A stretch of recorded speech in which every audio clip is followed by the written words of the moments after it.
Different types of springs include compression on the right and extension on the left. During use, these torsion springs will twist at one or both ends. Workers start with rolls of steel cord.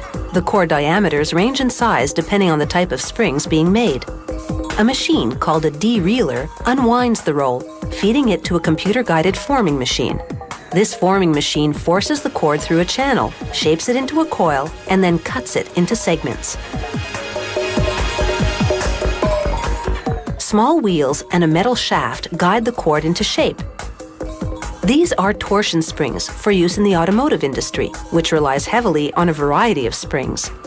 The average car, for example, has about 350 of them. A cone-shaped yellow sensor detects the correct angle of each spring.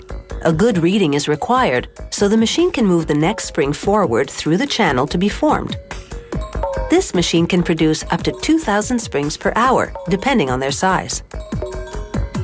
Here, another larger forming machine creates extension springs that are nearly 16 centimeters long. A mechanical arm grabs the coil and chops it into segments after it's formed in a channel. As the coil emerges, another mechanical arm steadies it to prevent it from vibrating. This keeps the spring's tension constant, enabling the machine to produce at top speed. In slow motion, you can see how the machine grabs the coil's first ring and bends it to form a hook.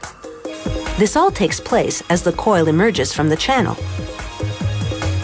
A vise then secures the last ring on the end of the coil, while another arm twists it to make the spring's other hook.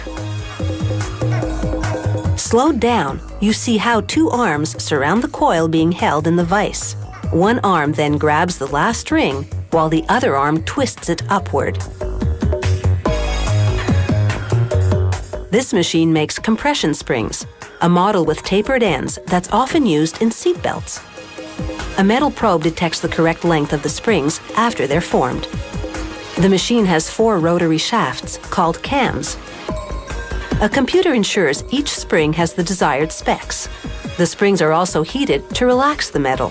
This gives them the ability to retain their shape after flexing.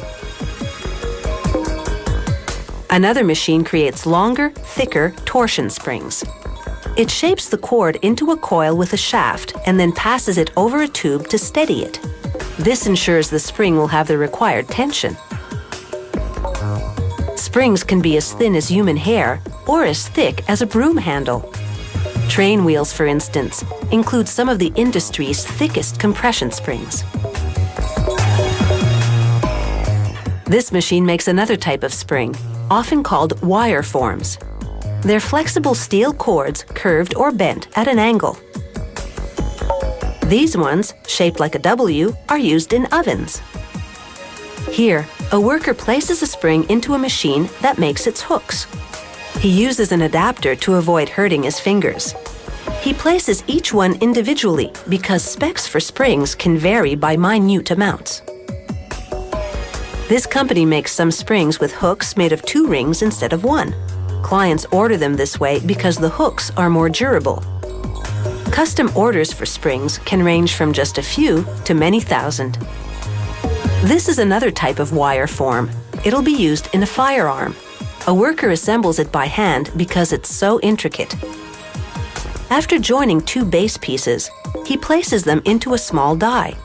Using a foot pedal, he controls the die to bend the segments and complete the assembly. To check the compression spring's tension, a worker tests it with a weight gauge. The correct tension varies depending on what the client wants. A 3.8 centimeter long spring, for example, might need to withstand 5 pounds of tension when compressed to 2.5 centimeters. To test an extension spring, workers just add hooks to the weight gauge. Whether they're extension, compression, torsion, or wire form, and whether they're inside pens or satellites, springs prove that some old ideas definitely still work.